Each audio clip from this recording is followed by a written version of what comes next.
벤자민 버튼의 시간은 거꾸로 간다. 스콧 피츠제럴드.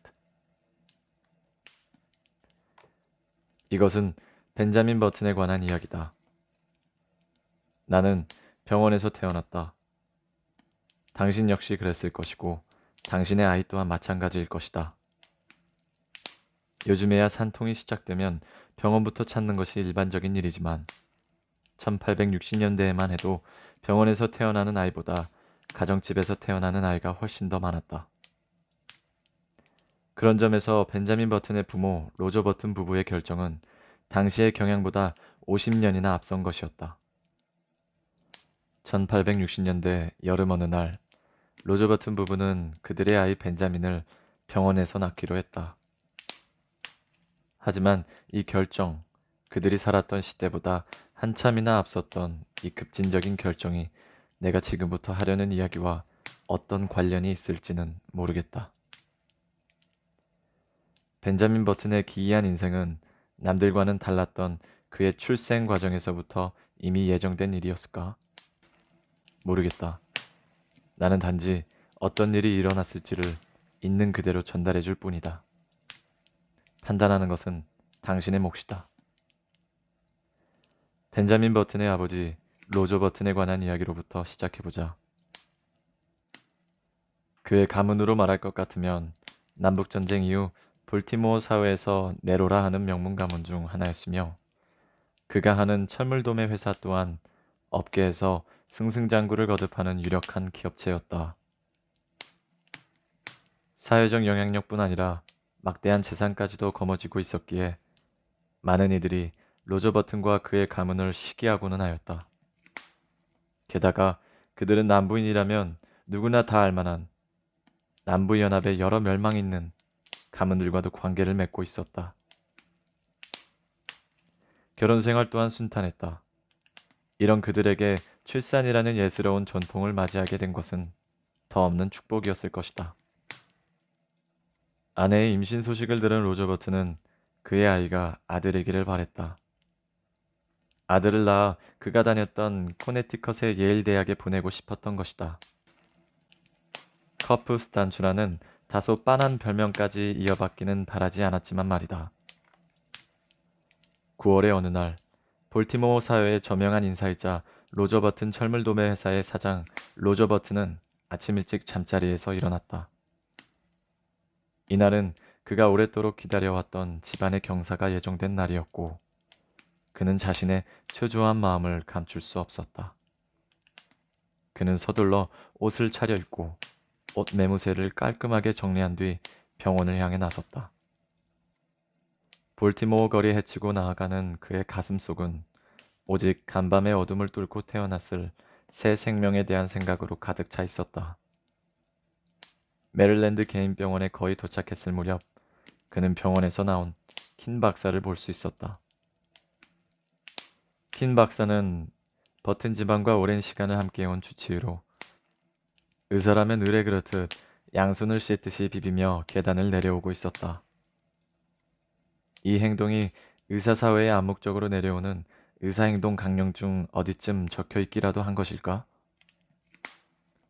로저 버튼은 킴 박사를 향해 달려가기 시작했다. 그 시대의 점잖은 남부 신사라면 마땅히 갖추고 있어야 할 품위는 모두 어딘가로 내팽개져 버린 것 같았다.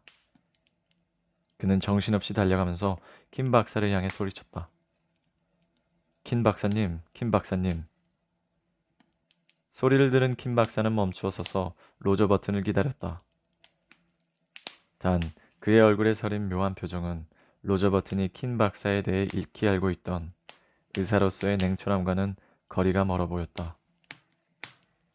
하지만 아이에 대한 생각만으로 가득 차 있는 로저 버튼은 그를 알아채지 못한 채 숨찬 목소리로 킨 박사를 다그쳤다. 어떻게 됐나요?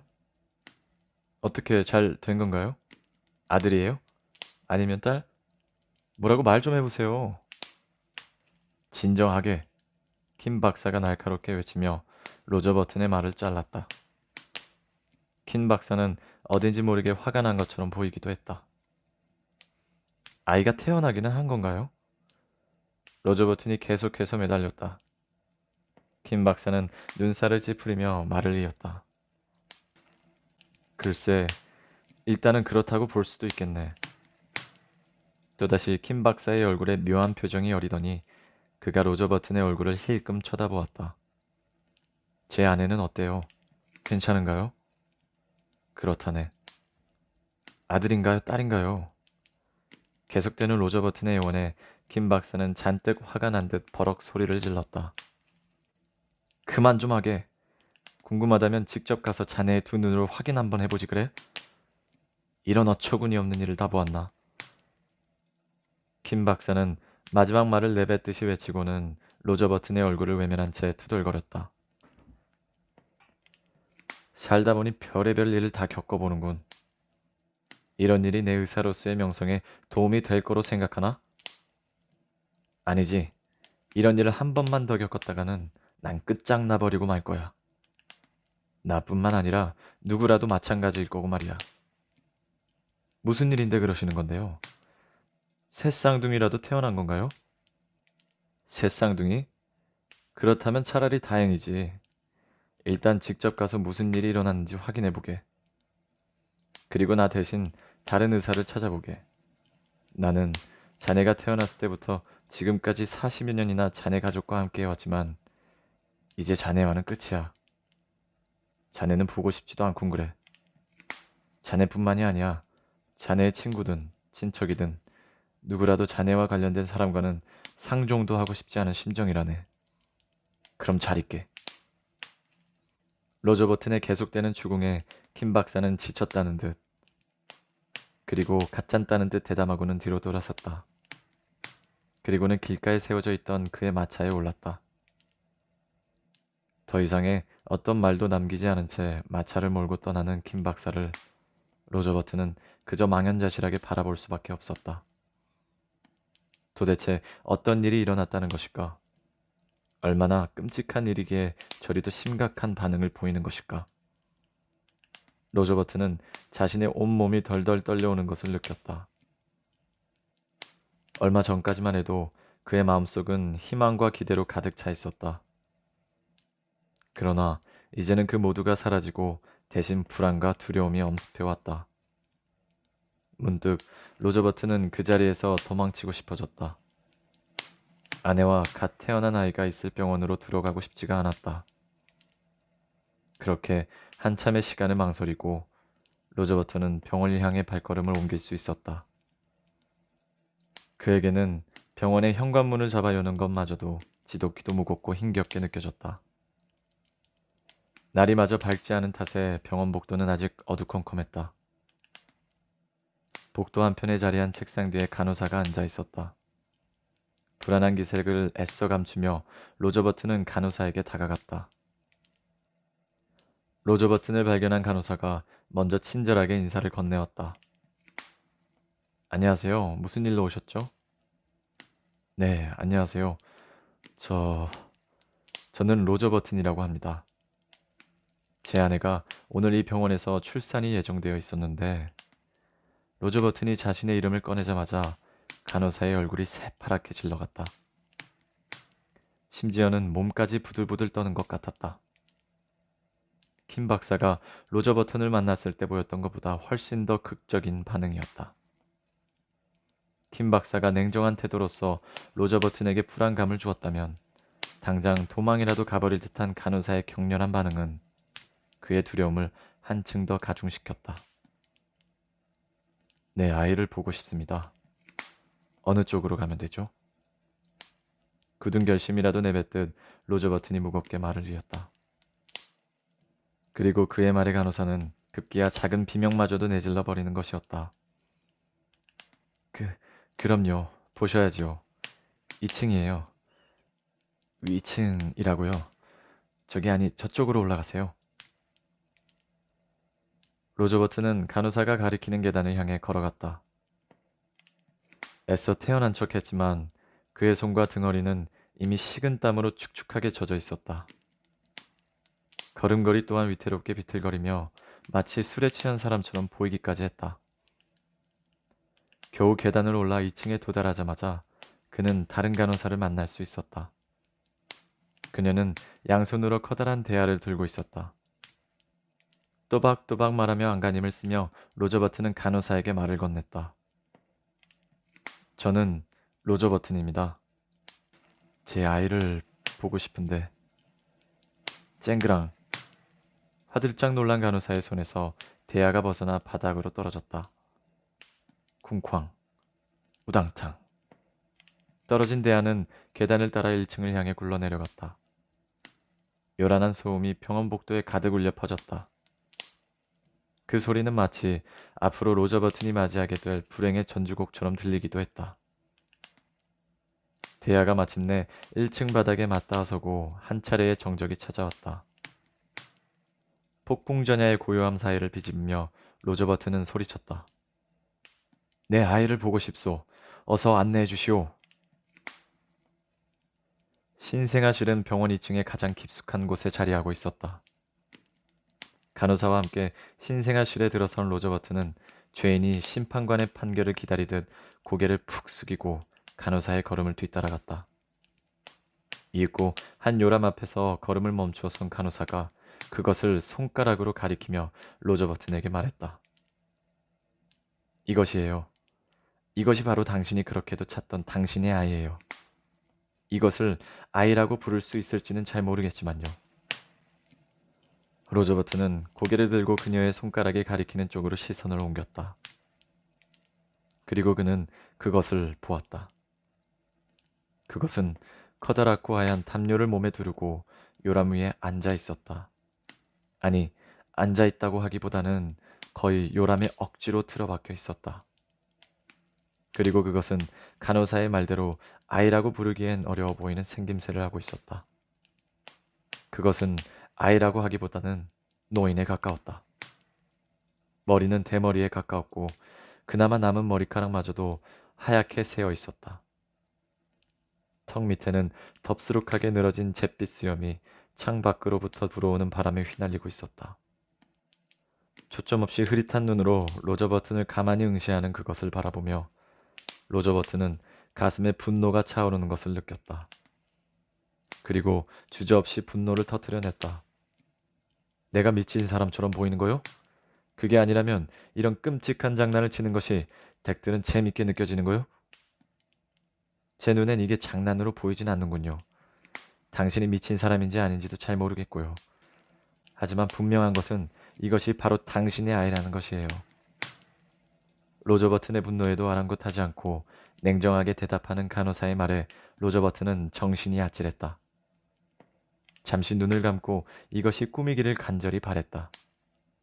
그러나 다시 눈을 떴을 때 그것은 여전히 그 자리에 있었다. 이것은 꿈도 환상도 아니며 어떤 장난이나 로저 버튼의 망상 또한 아니다.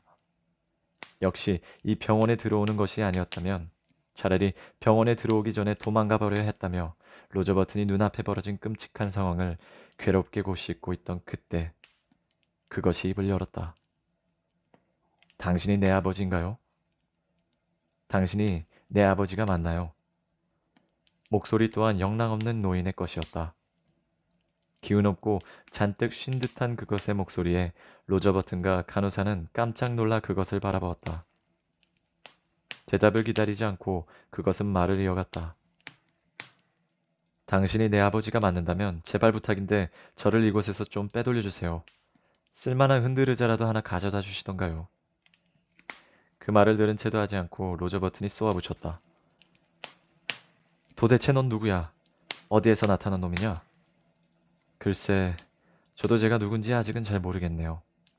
태어난 고작 몇 시간밖에 되지 않았거든요.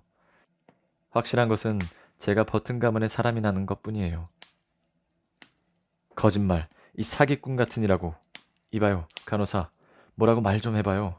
이건 뭔가 잘못된 게 틀림없어요. 간절한 로저 버튼의 요청에도 간호사는 쌀쌀맞게 빈정거렸다. 이제 막 태어난 아이에게 하는 환영 인사치고는 참 독특하기도 하군요, 버튼 씨. 미안하지만 그 아이는 당신의 아이가 맞습니다. 잘못된 건 바로 당신이고요. 오늘 중으로 그 아이를 집으로 데리고 가주시면 감사하겠군요. 집으로 데려가라고요? 당연히 그러셔야죠. 우리는 이것, 이 아이를 여기에서 데리고 있을 수는 없어요. 절대 그럴 수 없지요. 아시겠어요? 그것이 듣던 중 반가운 소리라는 듯 로저 버튼과 간호사의 대화 사이에 끼어들었다. 저도 정말이지 그랬으면 좋겠는데요. 여기 정말이지 저처럼 조용한 걸 좋아하는 아이에겐 최악의 장소라고요. 이 울음소리들과 비명들을 들어보세요. 이 안에서는 잠 한숨도 제대로 잘 수 없는 데다가 먹을 수 있을 만한 뭔가를 좀 먹고 싶어요.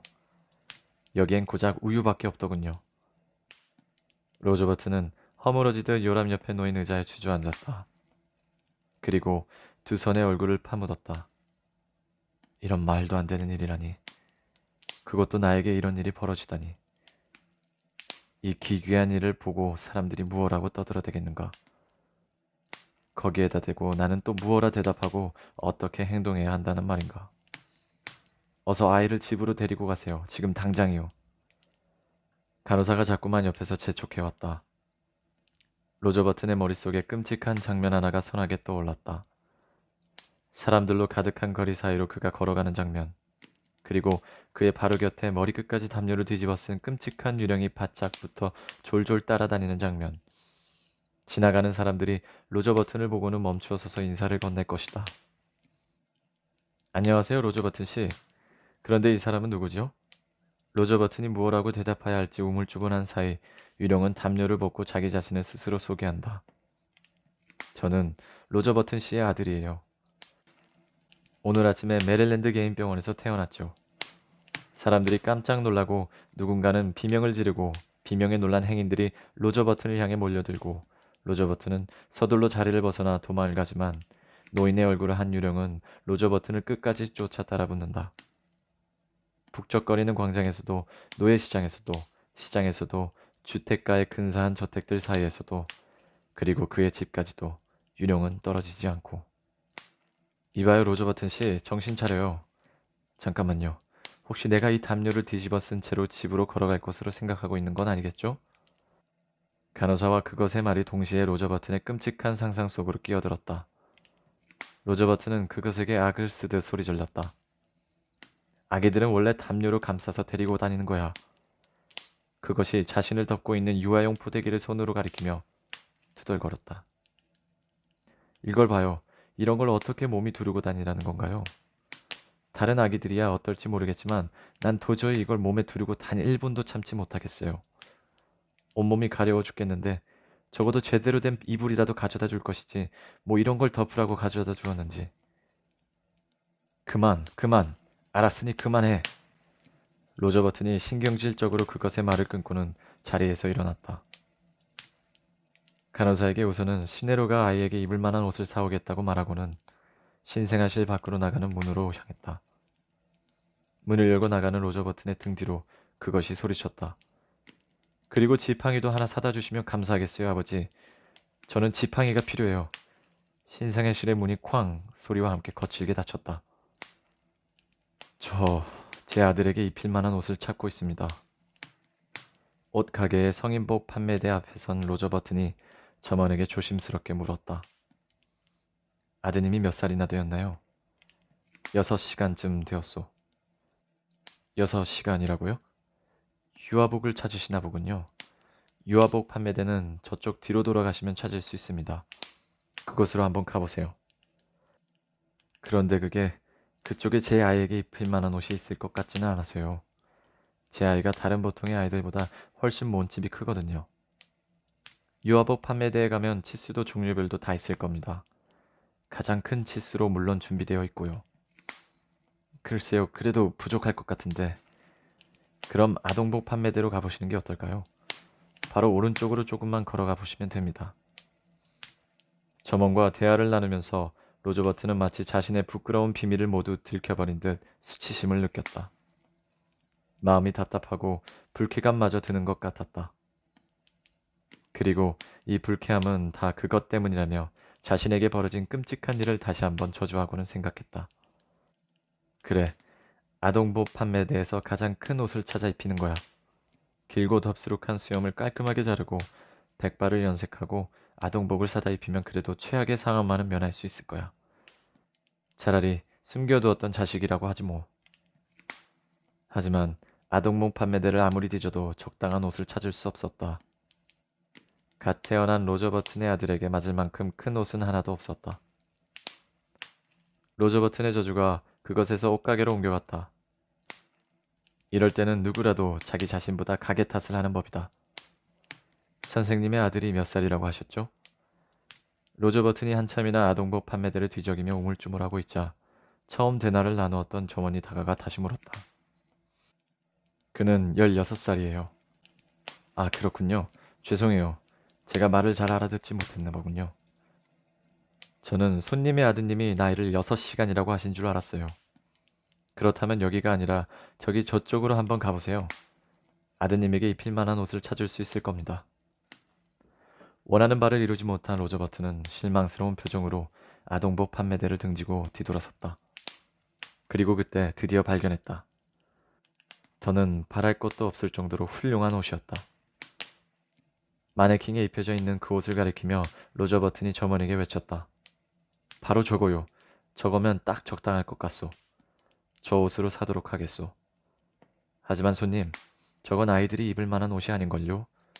게다가 이건 가장 무도회용 의상입니다. 이 옷은 아마 손님도 입을 수 있을 겁니다. 됐소. 포장해 주시오. 이게 바로 내가 찾던 옷이오. 로저 버튼의 완강한 태도에 점원은 더 이상의 이유 없이 옷을 포장해 주었다. 한시름 돌았다는 듯 병원으로 돌아가는 로저 버튼의 발걸음은 한결 가벼워져 있었다. 병원에 되돌아온 로저 버튼이 간호사와 그의 아들 앞에 들고 온 쇼핑 봉투를 던지듯 내려놓았다. 왠지 모르게 당당함이 서려있는 로저 버튼의 표정에 어리둥절해하며 그것이 쇼핑 봉투를 열어보았다. 옷을 감싸고 있는 포장지까지 모두 뜯어내자 오랜 고심 끝에 로저 버튼이 발견한 우스꽝스러운 가장무도회용 의상이 모습을 드러냈다. 그것에 어리둥절해하던 표정 위로 당혹감이 스쳐 지나갔다. 이 옷을 입으라고요? 이 우스꽝 옷을요? 말도 안 돼요. 저를 구경거리 원숭이로 만들 생각이에요? 넌 이미 나를 원숭이로 만들었어. 그것이 불평을 늘어놓자 로저 버튼이 으르렁거리며 응답했다. 내가 우스워 보이든 말든 그런 건 신경 쓰지 마라. 군말 말고 입기나 해. 그렇지 않으면 그러면 엉덩장을 사정없이 후려갈겨 버릴 테니까. 주름진 얼굴과 백발의 머리칼에다가 대고 할 수 있을 말은 아니라고 생각하면서도 로저 버튼은 으름장을 늘어놓았다. 그것이 효과가 있었던 것일까? 아니면 아버지의 태도에서 느껴지는 절박함이 딱하게 느껴졌던 것일까? 그것은 결국 옷을 집어들기 입기 시작했다. 좋아요, 아버지. 아버지 말을 따르도록 할게요. 저보다 훨씬 더 오래 사셨고 아는 것도 더 많으실 테니 아버지의 뜻에 따르는 것이 현명한 길이겠지요. 아버지라는 말에 로저 버튼은 다시금 정신이 아찔해졌다. 화풀이라도 하듯 옷을 입고 있는 그것을 자꾸만 재촉했고 그것은 우울한 표정으로 로저 버튼이 가져온 옷을 주섬주섬 몸에 걸쳤다. 물방울 무늬 양말에 분홍색 바지, 커다랗고 하얀 깃과 벨트가 달린 블라우스. 그렇게 옷을 다 입었지만 이제 하얗게 샌 머리카락과 허리까지 늘어진 수염이 문제였다. 잠깐만 기다려. 로저 버튼이 병원에서 쓰이는 수술용 과일을 가져왔다. 그리고는 거침없이 그것의 턱에 달린 수염을 싹둑 잘라냈다. 그렇다고 해도 로저 버튼이 원하는 모습과는 거리가 멀어 보였다.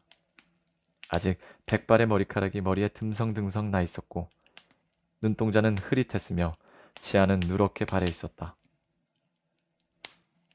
이 늙음의 상징들은 화려한 의상과 기묘한 부조화를 이루어 오히려 시선을 더욱 잡아 이끄는 듯해 보이기도 했다. 그러나 어쩔 수 없이 로저 버튼은 아들의 손을 잡아 이끌고 병원 밖으로 나섰다. 아버지의 손을 굳게 맞잡은 그것이 물었다. 그런데 아버지, 저를 뭐라고 부르실 건가요? 한동안은 그냥 아가라고만 부르실 건가요? 생각해둔 이름이라도 있으세요? 글쎄다, 잘 모르겠구나. 무드셀라라고 하는 건 어떻겠냐?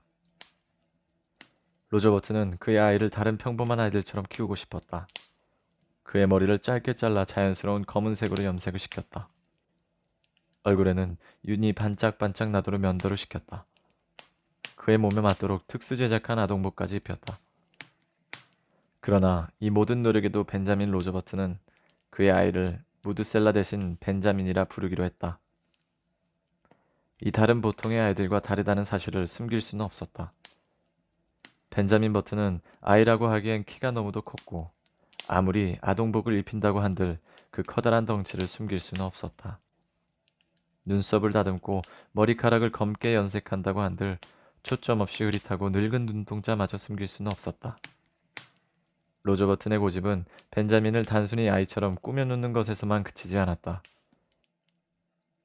그는 벤자민의 차림새뿐만 아니라 하는 행동이나 생활 방식마저도 모두 갓 태어난 아이다워야 한다고 생각했으며 또 그리하도록 강요했다.